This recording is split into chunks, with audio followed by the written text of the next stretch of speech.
Add 2 liters worth of plain full cream milk on medium heat for about 20 minutes. Stir all throughout regularly and skim excess deposits. Put it aside and let the milk cool down. Stir occasionally to prevent skin from forming. Run a quick temperature check by dipping a finger in for about 5 to 6 seconds.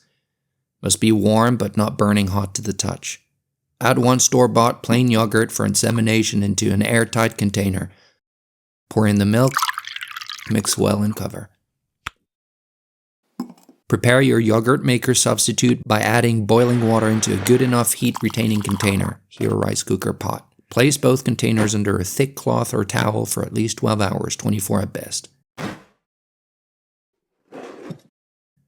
Let your mixture rest in a cloth strainer for 2 hours to get rid of its whey.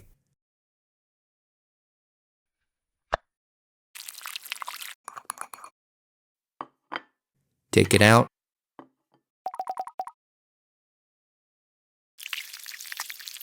Give it a good whisk and refrigerate it. Store it for 2 weeks max.